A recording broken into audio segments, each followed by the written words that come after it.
Je m'appelle Jennifer Walsh et j'ai 29 ans. Il y a 3 semaines, j'ai perdu un bébé que je désirais désespérément, tandis que mes parents préféraient la partie de golf de mon frère à leurs petits-enfants. Les saignements ont commencé à 2 heures du matin. Il ne s'agissait pas des légères taches que mon médecin m'avait dit qu'elles pourraient se produire. Des saignements abondants et terrifiants qui ont tout envahi en quelques minutes.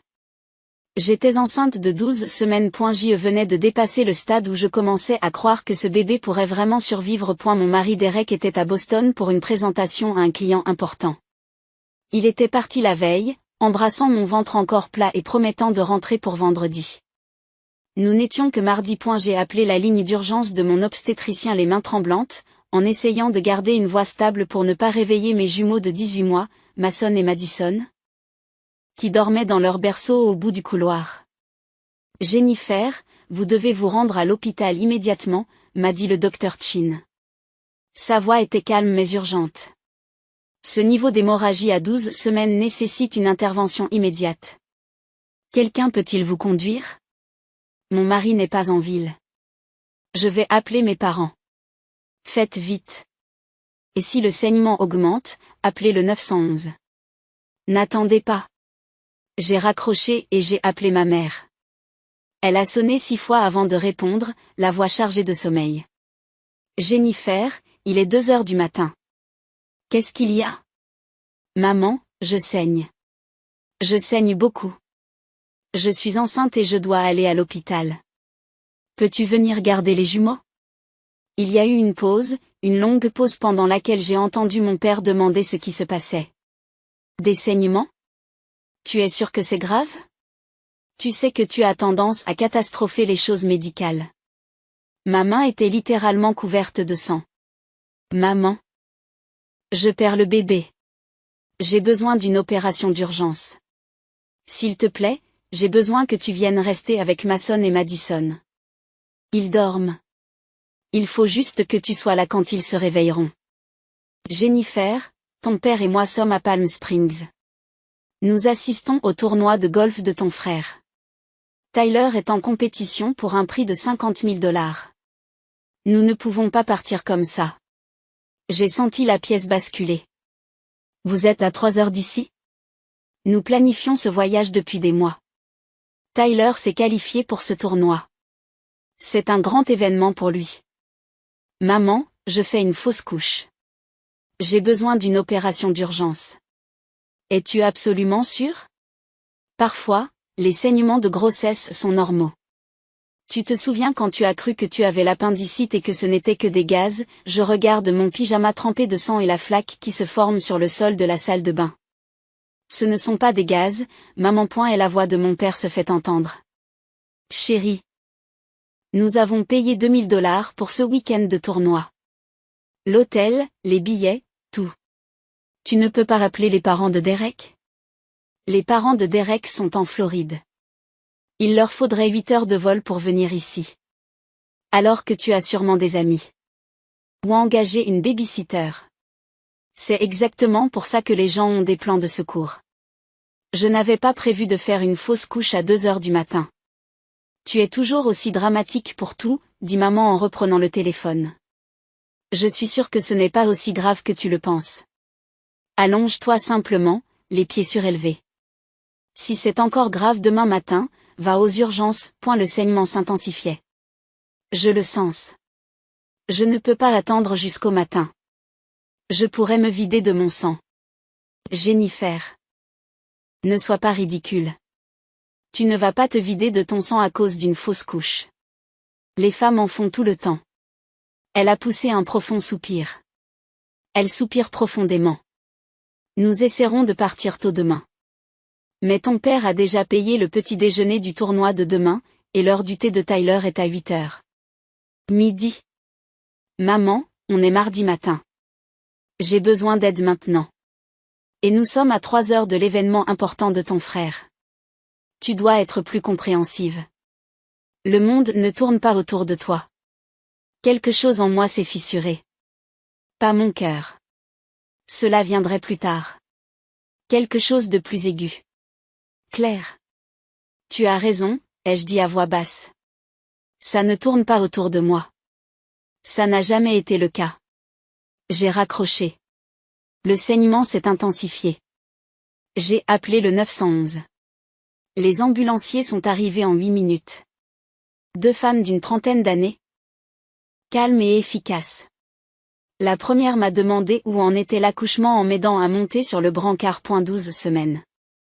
J'ai des saignements abondants depuis une vingtaine de minutes. Des crampes? Oui. Elles s'aggravent. Nous allons vous emmener au County Général. Ils ont une excellente équipe d'urgence obstétrique. Elle a regardé autour de ma chambre. Est-ce que quelqu'un est ici avec toi? Bonjour, les jumeaux. Elles ont 18 mois. Ils dorment dans la chambre d'enfant. Quelqu'un vient-il les garder? J'ai senti que les larmes commençaient à couler. Non. Mon mari est à Boston. Mes parents sont à Palm Springs et ne veulent pas quitter le tournoi de golf de mon frère. Le visage du second secouriste s'est durci. Ils ne quitteront pas un tournoi de golf pour l'urgence médicale de leur fille? Apparemment, non. Avez-vous quelqu'un d'autre à appeler? J'ai réfléchi frénétiquement. Ma meilleure amie Emma était au Japon pour son travail. Le frère de Derek vivait à Seattle. Ma voisine Madame Patterson avait 78 ans et ne pouvait pas s'occuper de jumeaux en bas âge. Puis je me suis souvenu de la carte que la mère de Derek m'avait donnée il y a 6 mois. Solution de garde d'enfants en cas d'urgence en cas de crise, nous sommes là. J'ai dit, il y a un service. Il existe un service de garde d'enfants en cas d'urgence. J'ai le numéro dans mon téléphone. Le premier secouriste m'a aidé à composer le numéro tandis que le second a commencé à faire le 4. Une femme a répondu à la deuxième sonnerie. Emergency Child Care Solution, c'est Patricia. J'ai besoin d'aide. Ma voix s'est brisée. Je suis transportée à l'hôpital. Fausse couche. J'ai des jumeaux de 18 mois qui dorment dans leur berceau. J'ai besoin de quelqu'un avant qu'ils ne se réveillent. Quelqu'un qui sait ce qu'il fait. Où vous trouvez-vous? Je lui ai donné mon adresse. Nous pouvons envoyer 2 spécialistes sur place en 25 minutes. Les jumeaux ont besoin de 2 soignants pour une sécurité optimale. Notre tarif d'urgence est de $60 par heure et par soignant, avec un minimum de 6 heures. Très bien. Peu importe. S'il vous plaît, venez ici. Jennifer, j'ai besoin que vous respiriez. Nous envoyons Rosa et Michel. Elles sont toutes les 2 infirmières en pédiatrie et ont l'expérience des jumeaux. Elles s'occuperont de vos bébés comme s'ils étaient les leurs. Concentrez-vous sur vous-même pour l'instant. Merci, ai-je murmuré. Merci beaucoup. Pendant qu'il me chargeait dans l'ambulance, j'ai fait quelque chose que je faisais tous les mois depuis 6 ans. Quelque chose que j'avais gardé secret parce que je pensais que cela faisait de moi une bonne fille. J'ai ouvert mon application bancaire avec des doigts tremblants et tachés de sang. C'est là que j'ai trouvé le virement automatique que j'avais mis en place lorsque j'avais 23 ans et que j'avais décroché mon premier vrai emploi à la sortie de l'université. $3200 transférés le 15 de chaque mois sur le compte de mes parents. Tout a commencé lorsque l'entreprise de mon père a connu un revers temporaire. Quand maman a dit qu'il risquait de perdre la maison. Lorsque mon frère était encore à l'université et qu'il avait besoin d'aide pour payer ses frais de scolarité. Juste pour quelques mois, avait dit papa. Jusqu'à ce que les choses se stabilisent. 6 ans plus tard. L'entreprise de papa s'était suffisamment stabilisée pour permettre des tournois de golf et des week-ends à Palm Springs. La situation de la mère s'était suffisamment stabilisée pour lui permettre d'aller au spa et de faire du shopping. Tyler avait obtenu son diplôme et un emploi à 6 chiffres. Mais n'avait jamais aidé à payer les factures.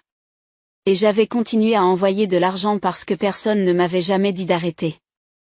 Parce que je pensais que c'était ce que faisaient les bonnes filles. $3200 par mois. 12 mois par an. 6 ans. $230 Près d'un quart de million de dollars à des parents qui n'ont pas pu faire 3 heures de route pour m'aider lors d'une fausse couche. J'ai annulé le virement automatique.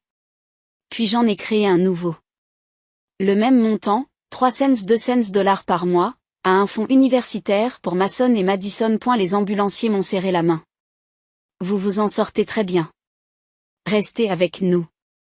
Mais je ne pensais pas au sang. À la douleur ou au bébé que je perdais. J'y pensais à la façon dont mes parents avaient préféré le golf à leurs petits-enfants. Comment ils m'ont traité de dramatique alors que je me vidais de mon sang. Comment j'avais payé ce tournoi de golf avec de l'argent qu'ils n'avaient jamais gagné. Et si vous appréciez vraiment cette histoire, pourriez-vous prendre un moment pour appuyer sur le bouton « J'aime ». Cela m'aide vraiment à continuer à créer ces histoires. Aux urgences, c'est le chaos et l'urgence. Le docteur Chin m'y attend, déjà en blouse. Jennifer, nous devons procéder à un DNC d'urgence. Vous faites une hémorragie. Nous devons arrêter l'hémorragie avant que vous ne soyez en état de choc. Le bébé. Son visage était doux. Je suis vraiment désolée. Il n'y a pas de battement de cœur. Votre corps essaie de faire une fausse couche, mais les tissus sont retenus. C'est la cause de l'hémorragie. Je l'avais su. Au fond de moi, je savais que l'hémorragie avait commencé. Mais le fait de l'entendre rendait les choses plus réelles. D'accord, ai-je murmuré. Faites ce que vous avez à faire. Nous allons vous mettre sous anesthésie générale.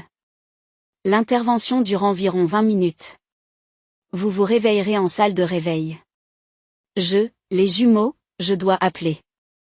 Nous ferons en sorte que vous ayez un téléphone dès que vous serez réveillé. Mais pour l'instant, il faut faire vite. Alors qu'il me transportait vers la salle d'opération, mon téléphone a sonné. Dirk, bébé, j'ai eu ton répondeur. Je suis à l'aéroport. Je suis à l'aéroport. J'y serai dans 4 heures. Les jumeaux. J'ai appelé ma mère. Elle est déjà dans un avion. Elle atterrit dans 6 heures. Elle a les coordonnées de Rosa et Michel. Elle coordonnera tout. Ta mère vient de Floride? Bien sûr qu'elle le fait. Ta famille.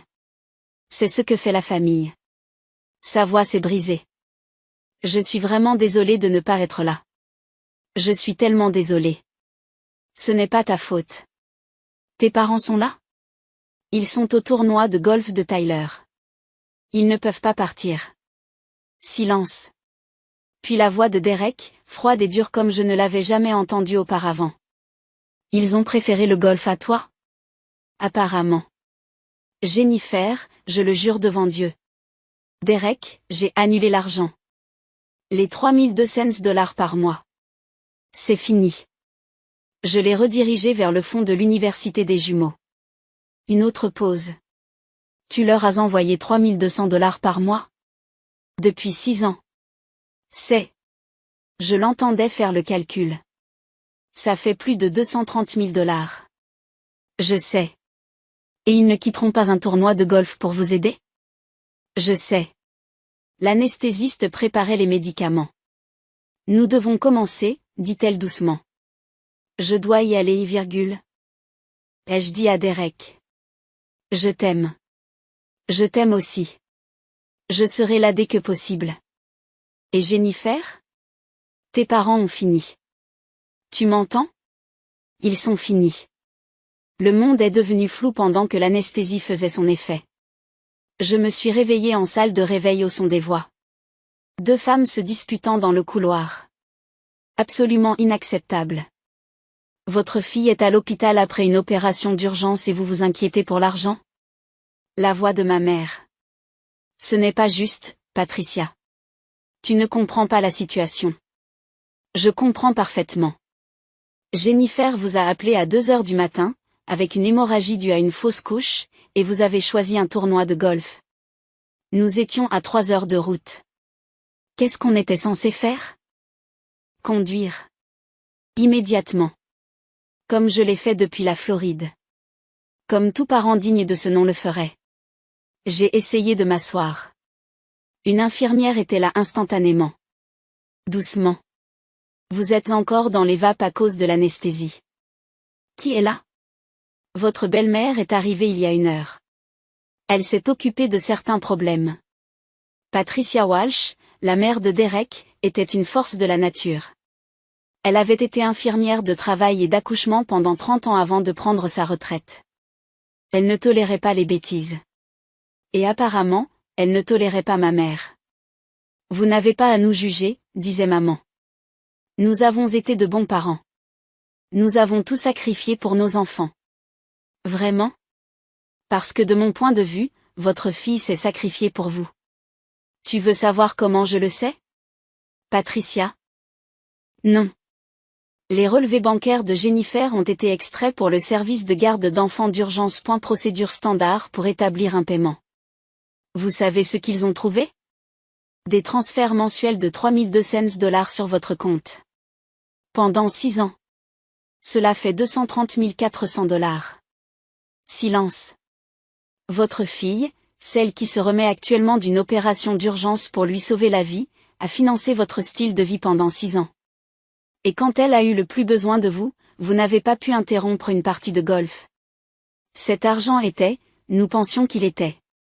Vous pensiez que c'était quoi? Un cadeau de la fée de l'argent? Vous saviez exactement d'où il venait.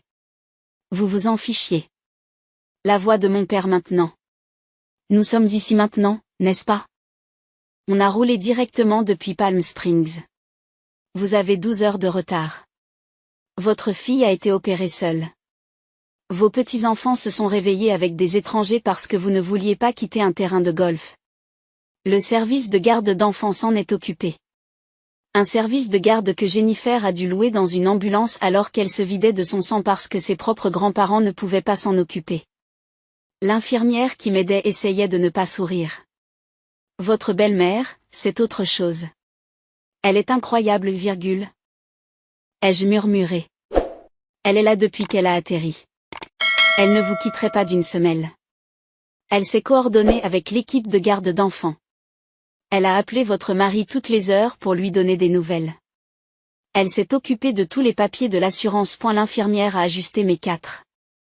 Elle a aussi interdit à vos parents d'entrer dans votre chambre jusqu'à ce que vous soyez prête à les voir. Elle peut faire ça? Elle est listée comme votre avocate médicale pendant que Derek est en transit. Elle peut absolument faire ça. J'ai entendu des pas. Patricia est apparue dans l'embrasure de la porte, ses cheveux argentés légèrement ébouriffés, ses yeux féroces. Tu es réveillée. Son visage s'est immédiatement adouci. Elle s'est approchée de mon chevet et m'a pris la main. Comment te sens-tu, ma chérie? Comme si j'avais perdu un bébé. Je sais. Je suis vraiment désolée. Elle a balayé les cheveux de mon front. La procédure s'est bien passée. Aucune complication. Vous devrez vous reposer quelques jours, mais physiquement, vous guérirez. Les jumeaux. Rosa et Michel sont avec eux chez vous. Elles sont nourries, changées et en bonne santé. J'ai fait des appels vidéo toutes les heures. Mason n'arrête pas de demander maman, mais ils vont bien. Derek sera là dans 90 minutes. Et elle rentrera directement à la maison pour soulager les soignants. Vous avez pris l'avion depuis la Floride. Bien sûr. Vous êtes ma belle-fille. Plus que cela, tu es ma famille. Elle a souri. De plus, cela fait des années que je cherche une excuse pour dire à tes parents exactement ce que je pense d'eux. Derek ne m'a pas laissé faire. Mais après ça, les jeux sont faits. J'en ai entendu parler. Bien. Ils avaient besoin de l'entendre. Elle s'est assise sur la chaise à côté de mon lit. Jennifer. Il faut que je te dise quelque chose. Quand Derek m'a appelé, il m'a parlé de l'argent. Les $230 400 que tu as envoyés à tes parents. J'ai détourné le regard. Je sais que c'était stupide. Ce n'était pas stupide. C'était généreux. Trop généreux. Mais ça m'a montré qui tu es. Tu es quelqu'un qui donne tout aux gens que tu aimes. Il m'a serré la main. Mais, ma chérie, tu as donné à des gens qui ne le méritaient pas, qui ne l'apprécient pas à sa juste valeur. Qui prennent et ne donnent jamais en retour. Ce sont mes parents. Ce sont des utilisateurs.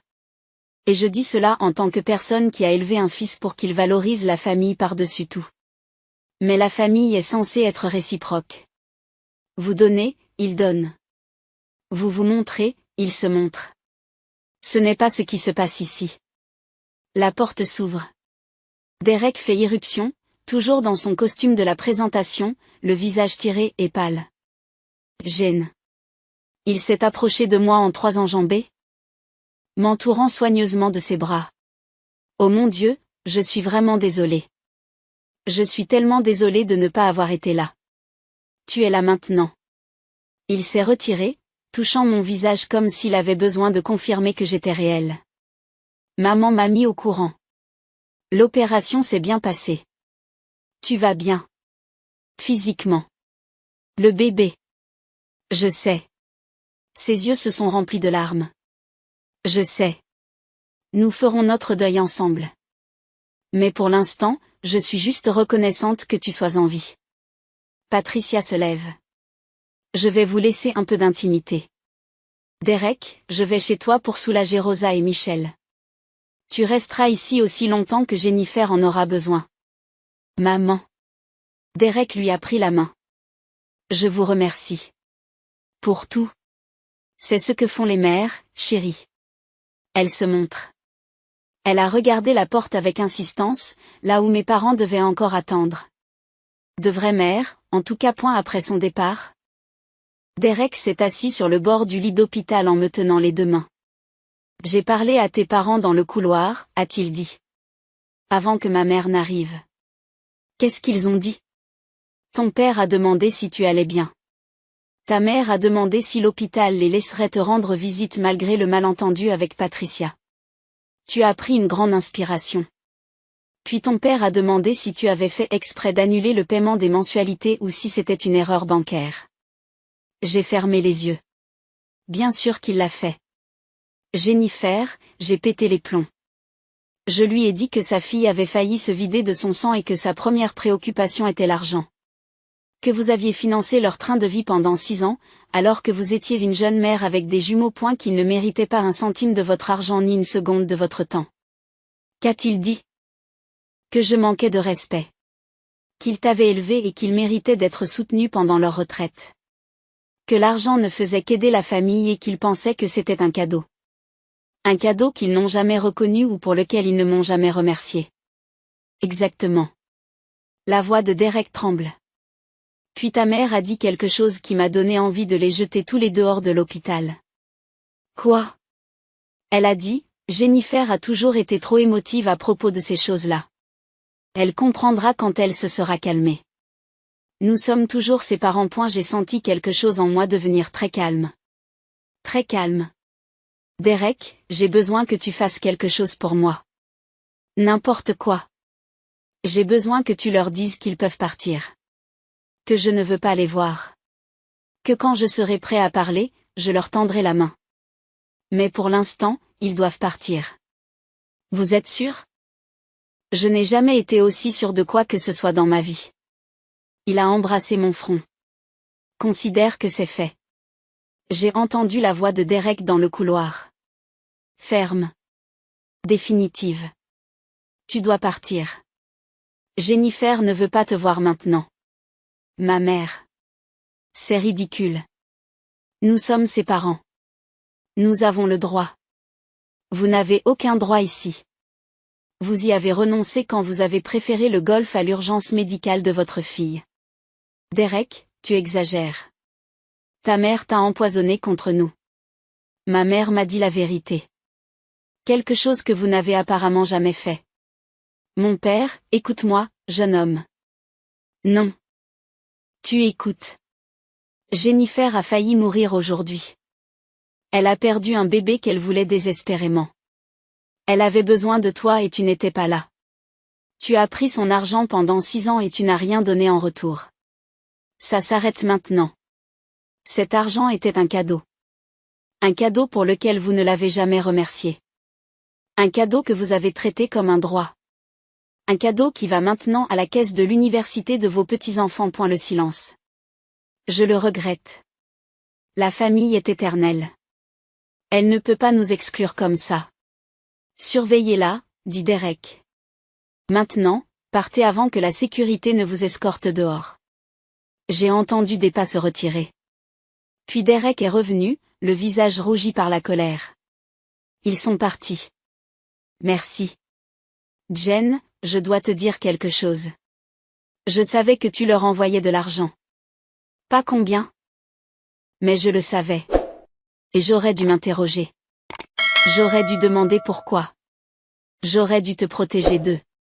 Tu ne savais pas. J'aurais dû voir le schéma. La façon dont ils te traitaient toujours de dramatique. La façon dont ils ignoraient tes besoins. La façon dont ils t'utilisaient. Derek. Je suis sérieux. Je suis ton mari. Je suis censé te protéger des gens qui te font du mal, même si ces gens sont tes parents. Surtout si ce sont tes parents. Je l'ai attiré vers moi. Tu me protèges maintenant. C'est ce qui compte. Nous nous sommes serrés l'un contre l'autre pendant que je pleurais. Pas seulement pour le bébé que j'avais perdu, mais pour les parents qui m'avaient montré exactement qui ils étaient. Pour la fille que j'avais été, essayant toujours de mériter un amour qui aurait dû être gratuit. 3 jours plus tard, j'étais à la maison. Patricia était restée, dormant dans notre chambre d'amis, aidant avec les jumeaux, préparant les repas.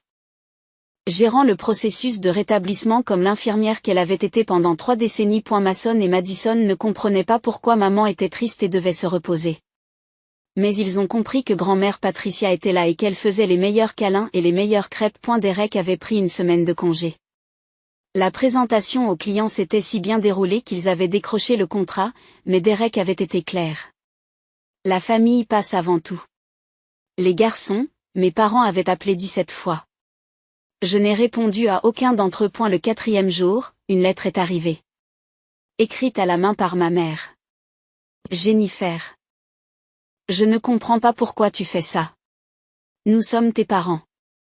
Nous t'aimons. Nous avons toujours été là pour toi.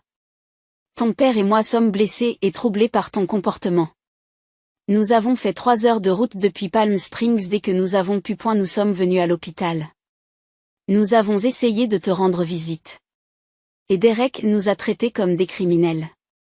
La situation financière est un malentendu. Nous pensions que vous étiez heureux de nous aider. Nous ne vous avons jamais demandé de l'envoyer.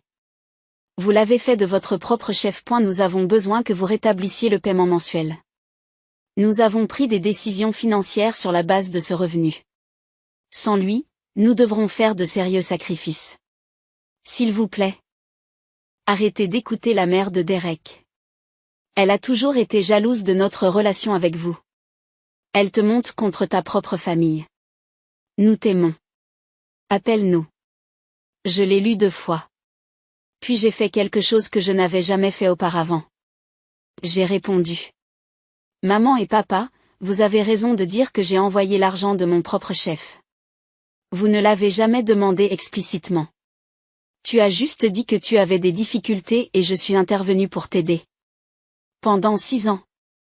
Mais vous vous trompez sur tout le reste. Tu n'étais pas là pour moi quand j'ai appelé à 2 heures du matin, avec une hémorragie due à une fausse couche, et que j'avais besoin d'aide pour tes petits-enfants. Tu étais au tournoi de golf de Tyler. Tu as préféré le golf à l'urgence médicale de ta fille. Vous n'êtes pas venu dès que vous l'avez pu. Vous êtes arrivé 12 heures plus tard? Alors que j'avais déjà été opéré et que la mère de Derek était venue de Floride. Après que des étrangers se soient occupés de vos petits-enfants parce que vous ne vouliez pas le faire. L'argent n'était pas un malentendu. Tu savais d'où il venait. C'est juste que vous ne l'avez jamais reconnu, que vous ne m'avez jamais remercié et que vous n'avez jamais pensé à vous demander pourquoi votre fille de 23 ans vous envoyait $3200 par mois. Vous avez pris des décisions financières en fonction de mes revenus. C'est bien. Maintenant, tu vas prendre des décisions financières basées sur tes propres revenus. Comme des adultes. Comme j'ai dû le faire quand j'avais 23 ans. En finançant ton style de vie tout en construisant ma propre vie. Patricia ne me monte pas contre vous. Vous l'avez fait vous-même. Elle a juste eu le courage de dire ce que j'avais trop peur de reconnaître. Vos utilisateurs. Vous prenez et ne donnez jamais. Vous exigez et n'appréciez jamais. Je ne veux pas de votre amour s'il est assorti de conditions, de culpabilité. S'il n'existe que lorsque je vous suis utile, je suis fini. L'argent est parti. L'accès est parti. Le laisser-passer pour me traiter comme une ordure n'existe plus. Ne me recontactez pas à moins que vous ne soyez prêt à assumer la responsabilité de votre comportement. Pas d'excuses. Pas des justifications. Une vraie responsabilité. Jennifer. J'ai posté la lettre avant de pouvoir me remettre en question. Patricia m'a trouvé dans la cuisine, les yeux dans le vide. Ça va, ma chérie? Je viens de dire à mes parents de me laisser tranquille à moins qu'ils ne s'excusent. Il m'a serré dans ses bras. Je suis fière de toi. J'ai l'impression que je devrais me sentir plus mal. Comme si je devais me sentir coupable ou triste ou quelque chose comme ça. Et toi? J'ai réfléchi. J'y ai vraiment réfléchi. Non. Oh, plus léger. Comme si je portais quelque chose de lourd depuis des années et que je le posais enfin. C'est parce que vous l'avez fait. Tu as porté leur fardeau financier, leur fardeau émotionnel, leurs attentes. Tu as porté le poids d'essayer de gagner l'amour qui aurait dû être donné gratuitement. Il s'est retiré pour me regarder. Jennifer, tu as le droit de poser ça. Tu as le droit de dire que ça suffit. Et s'il ne change jamais? Et si je perdais mes parents pour toujours? Alors tu n'as pas perdu tes parents. Tu as perdu des utilisateurs. Et chérie, ce n'est pas une perte. C'est la liberté. 2 semaines plus tard, mon frère Tyler a appelé. Jen. C'est moi. Je n'avais pas eu de nouvelles de Tyler depuis des mois.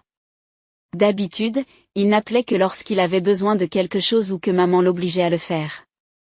Et, Tyler. Maman m'a raconté ce qui s'est passé. La fausse couche. L'hôpital. La bagarre.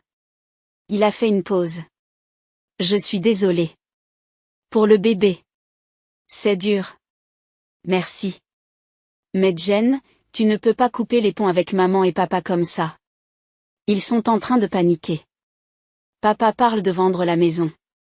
Maman pleure tout le temps. Ils doivent vendre leur maison. Pendant qu'ils y réfléchissent, l'hypothèque est de $2400 par mois, et avec le paiement de la voiture et les autres dépenses, ils ne peuvent pas y faire face avec la pension de papa et le revenu à temps partiel de maman. Ils ont donc besoin des $3200 que j'ai envoyés. Je veux dire, oui, ils ont en quelque sorte construit leur budget en fonction de cela. J'ai ri. J'ai vraiment ri. Tyler. Ils ont construit leur budget autour de l'argent que je leur envoyais depuis l'âge de 23 ans. Je leur ai envoyé $230 400 en 6 ans. Ils ne m'ont jamais remercié ni reconnu d'où venait cet argent. Silence. Autant. Je ne savais pas que vous leur envoyiez autant d'argent. Ils ne vous l'ont pas dit. C'est bizarre. Ils m'ont parlé de chaque centime qu'ils ont dépensé pour toi. Tes frais de scolarité. Ta voiture. Ton cadeau de fin d'études. Ton costume pour l'entretien d'embauche. Jen. Quand j'ai fait une fausse couche et que je les ai appelés à 2 heures du matin, saignante et effrayée, ayant besoin d'aide avec mes jumeaux, ils ont dit non. Ils étaient à ton tournoi de golf. Ils ne pouvaient pas partir parce que tu étais en compétition pour un prix. Je ne le savais pas, maman a juste dit que tu avais un problème médical mais que tu étais dramatique à ce sujet. Un problème médical? Tyler. J'ai été opérée d'urgence. J'ai failli me vider de mon sang. J'ai perdu un bébé. Ma voix s'élevait. Et nos parents ont préféré ton golf à ma vie. Ce n'est pas le cas. Je veux dire qu'ils sont venus à l'hôpital plus tard, n'est-ce pas? 12 heures plus tard. Après que la mère de Derek soit venue de Floride. J'avais déjà été opérée après que des inconnus se soient occupés de leurs petits-enfants parce qu'ils ne voulaient pas. Longue pause. Merde, Jen. Je ne savais pas, personne ne vous raconte jamais toute l'histoire. Vraiment? Tu n'as que la version de maman? Où je suis dramatique et déraisonnable et où je cause des problèmes.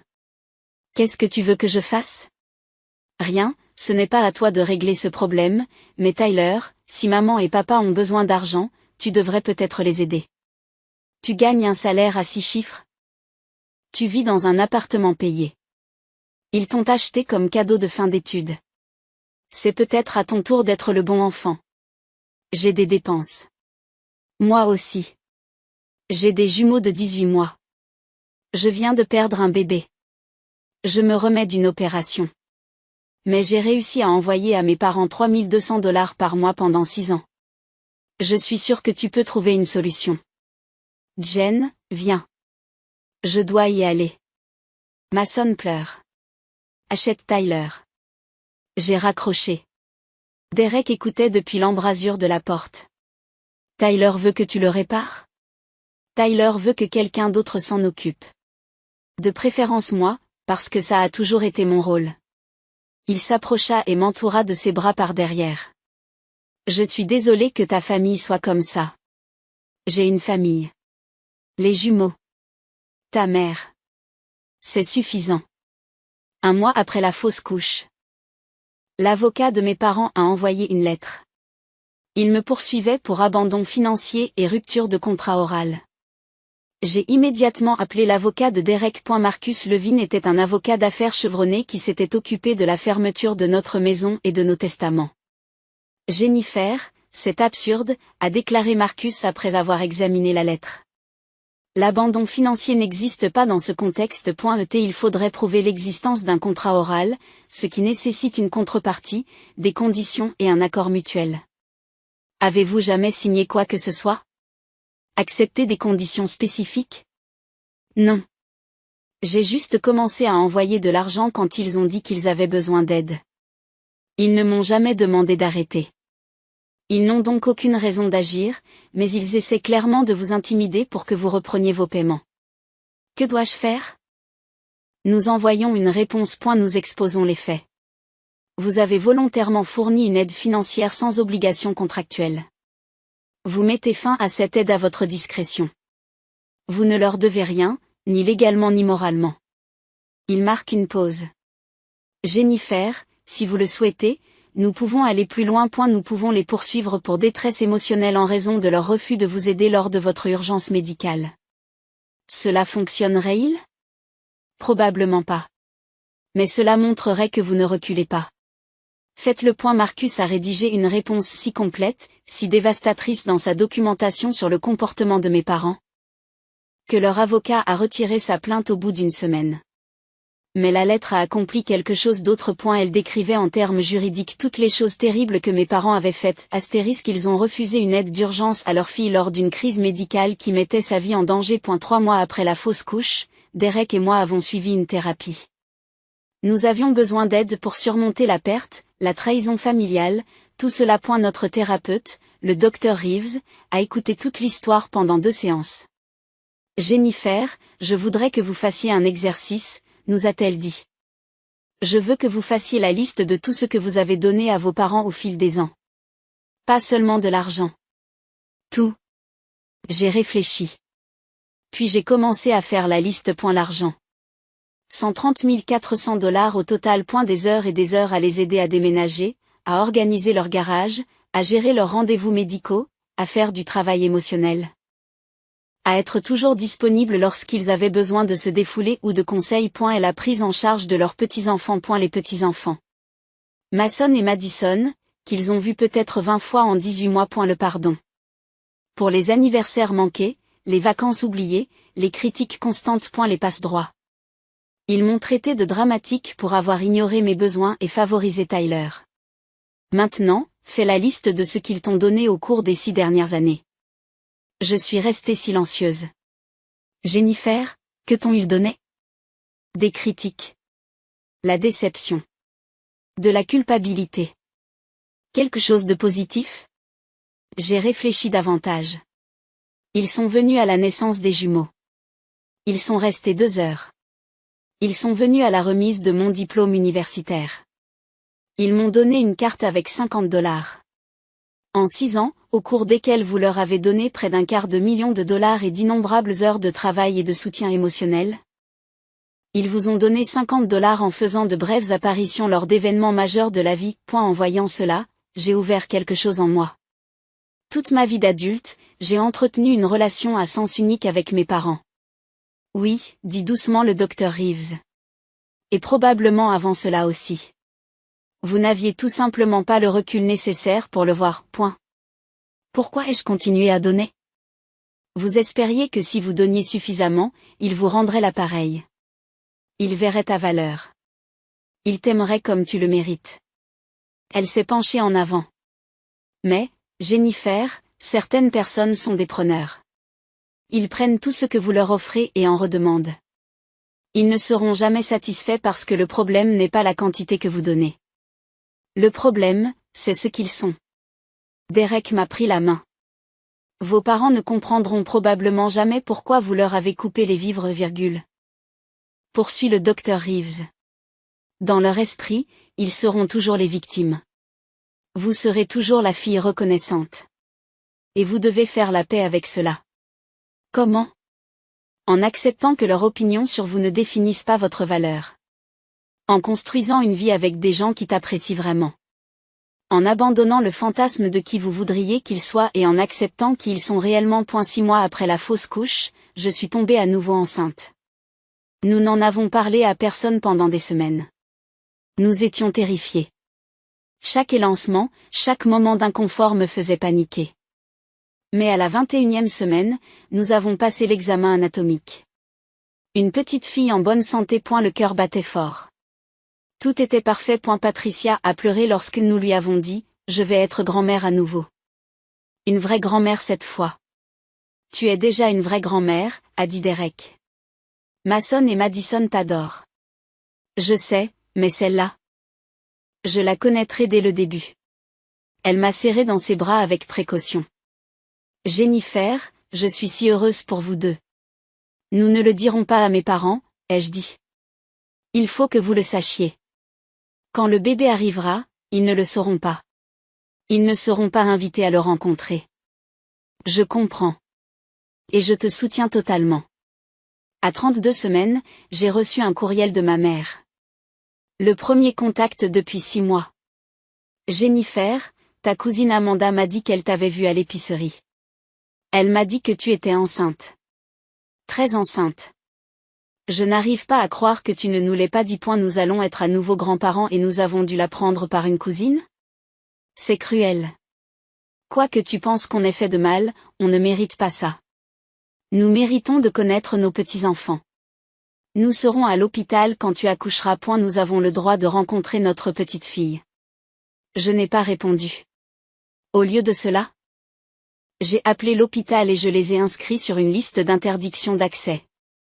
Le personnel m'a assuré que s'ils ne figuraient pas sur ma liste de visiteurs autorisés, ils ne seraient même pas informés de ma présence. À 38 semaines, le travail a commencé. Patricia m'a conduite à l'hôpital pendant que Derek restait avec les jumeaux. Elena Rose Walsh est née à 3h47 du matin. En bonne santé. Parfaite, en bonne santé, belle. Patricia était dans la salle d'accouchement, coupant le cordon, pleurant de joie. Elle est magnifique, a chuchoté Patricia. Absolument parfaite. Mes parents se sont présentés à l'hôpital 6 heures plus tard. Je le sais parce que la sécurité a appelé ma chambre. Madame Walsh, il y a 2 personnes qui prétendent être vos parents. Ils veulent vous voir, vous et le bébé. Ils ne sont pas sur votre liste d'approbation. Ne les laissez pas monter. Je ne veux pas les voir. Compris. On s'en occupe. 20 minutes plus tard, le téléphone de Patricia a sonné. Le numéro de ma mère. Ne réponds pas, ai-je dit. Je ne réponds pas. Mais Jennifer, ils vont escalader. Il avait raison. Pendant les 2 jours qui ont suivi à l'hôpital, mes parents ont tout essayé. Ils ont appelé l'hôpital à plusieurs reprises en prétendant qu'il s'agissait d'une urgence. Ils se sont présentés aux heures de visite en prétendant qu'ils avaient la permission. Ils ont appelé le téléphone de Derek à maintes reprises. Ils ont envoyé Tyler voir comment j'allais. Ma tante a appelé pour dire qu'il était cruel de tenir les grands-parents à l'écart. Nous avons ignoré tout cela. Lorsque nous sommes rentrés à la maison, il y avait des fleurs sur le pas de la porte. Une carte. Félicitations pour notre nouvelle petite fille. Nous avons hâte de la rencontrer. Je vous embrasse, grand-mère et grand-père. Derek les a jetés à la poubelle. Ils n'ont pas le droit de faire ça, a-t-il dit. Ils n'ont pas le droit de prétendre que tout va bien et de revendiquer une relation avec Elena qu'ils n'ont pas méritée. 1 an après la naissance d'Elena, pour son premier anniversaire, mes parents ont envoyé un cadeau. Une grande boîte contenant un ensemble brosse et miroir en argent, coûteux et gravé. À notre précieuse petite fille Elena. Avec l'amour de grand-mère et grand père. Il y avait un mot pour moi. Jennifer, nous t'avons donné de l'espace comme tu l'avais demandé. Cela fait plus d'1 an. C'est assez de temps pour que tu te calmes et que tu comprennes. Nous sommes désolés de t'avoir blessé. Nous ne l'avons jamais voulu. Nous t'aimons et nous voulons faire partie de la vie de nos petits-enfants. Pouvons-nous, s'il vous plaît, recommencer à zéro? Maman et papa, je l'ai lu 3 fois, à la recherche d'une véritable responsabilisation, d'une compréhension de ce qu'ils avaient réellement fait de mal. Tout ce que j'ai trouvé. C'est désolé si nous vous avons fait du mal, la non-apologie classique, et l'implication que j'étais le problème, celui qui avait besoin de se calmer et d'entendre raison. J'ai remballé le cadeau et je l'ai renvoyé par la poste avec un mot. Maman et papa. Désolé si nous vous avons fait du mal, n'est pas une excuse. C'est une fin de non-dash recevoir. Et la vraie responsabilité serait de dire, nous sommes désolés d'avoir refusé de vous aider lors de votre urgence médicale. Nous avons eu tort de donner la priorité à un tournoi de golf plutôt qu'à votre vie. Nous avons eu tort de prendre votre argent pendant 6 ans sans le reconnaître. Nous comprenons pourquoi vous avez fixé des limites et nous les respectons. Tant que vous n'aurez pas rendu des comptes, nous n'avons rien à discuter. N'envoyez pas de cadeaux pour des enfants que vous n'avez pas rencontrés et avec lesquels vous n'avez pas de relation. Ne prétendez pas que tout va bien. Et ne me demandez pas de tout recommencer alors que vous n'avez pas cherché à savoir ce qui n'allait pas. Si vous voulez avoir une vraie relation avec moi ou mes enfants, il faut commencer par l'honnêteté. Par la prise de responsabilité. En comprenant que tu as endommagé notre relation et que c'est à toi de la réparer. Pas le mien. Jennifer, je n'ai jamais eu de réponse. 2 ans après avoir coupé les ponts avec mes parents, j'ai croisé ma mère à Target. Le même magasin où j'avais acheté la tenue d'anniversaire d'Elena. Elle avait l'air plus âgée. Fatiguée. Elle poussait un chariot contenant des marques génériques. Bien loin des marques qu'elle avait l'habitude d'exiger. Jennifer s'est arrêtée. Ses yeux se sont portés sur Elena, maintenant âgée de 2 ans, qui se trouvait dans mon chariot. Puis vers les jumelles qui avaient 4 ans et s'accrochaient aux parois du chariot. Maman, ils sont si grands. Je n'arrive pas à croire qu'ils soient si grands. Les enfants grandissent. C'est ce qu'ils font. Elena ressemble à ce que tu étais à cet âge. C'est ce qu'on m'a dit.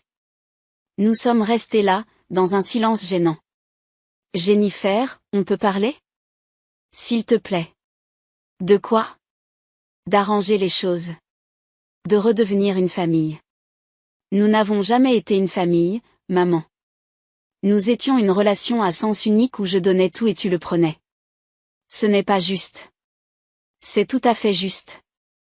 Je t'ai donné 230 400 $. Je t'ai donné du temps, de l'énergie, du travail émotionnel.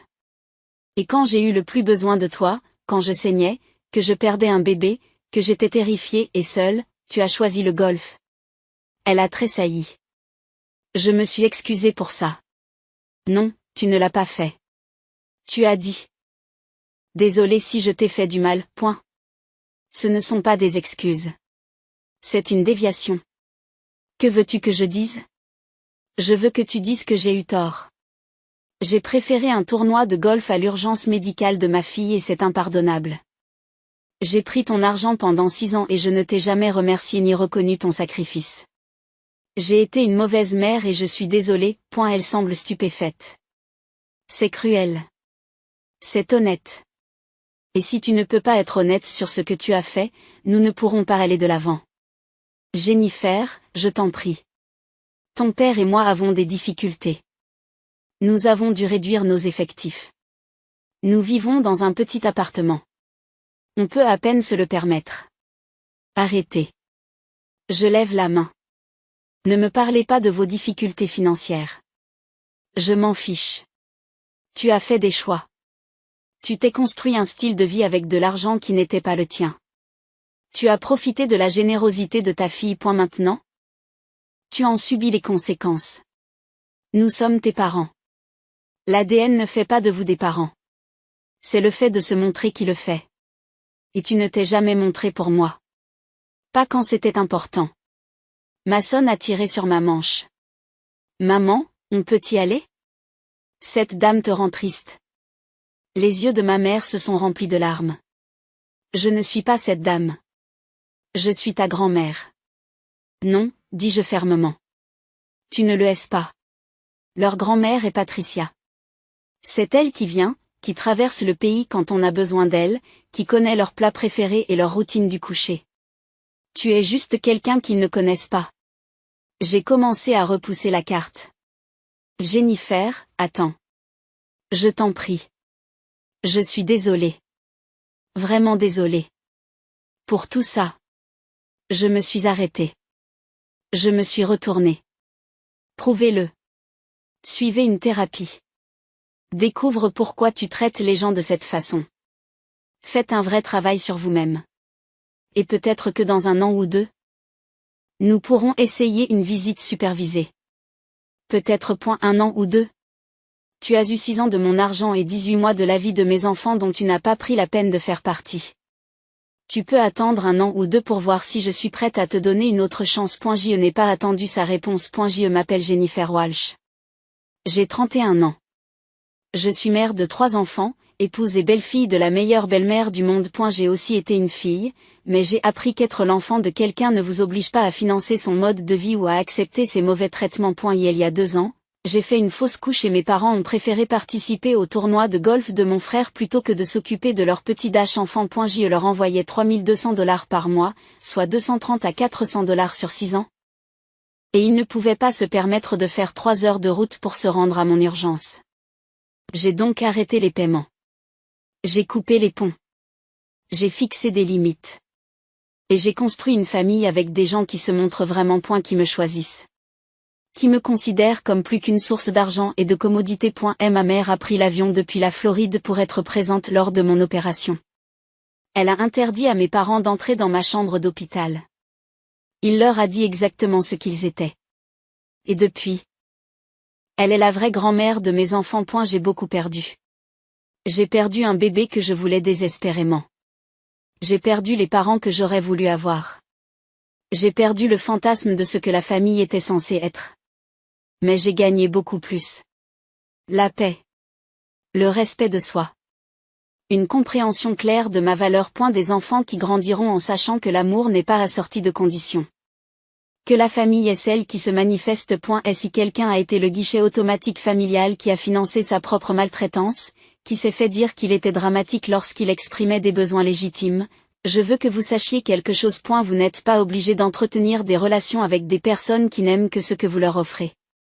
Vous avez le droit de cesser de financer les personnes qui refusent de se présenter à vous. Vous avez le droit de vous protéger et de protéger vos enfants des personnes toxiques. Même si ces personnes sont vos parents. Et si s'éloigner signifie perdre des personnes qui ne vous ont jamais vraiment apprécié, ce n'est pas une perte. Ce n'est pas une perte. C'est la liberté. Laissez-moi un commentaire ci-dessous et dites-moi d'où vous écoutez. Et si vous avez établi des limites avec des membres de votre famille qui vous traitaient comme un distributeur automatique de billets, vous n'êtes pas seul. Nous sommes tous en train de construire de meilleures vies, une frontière à la fois.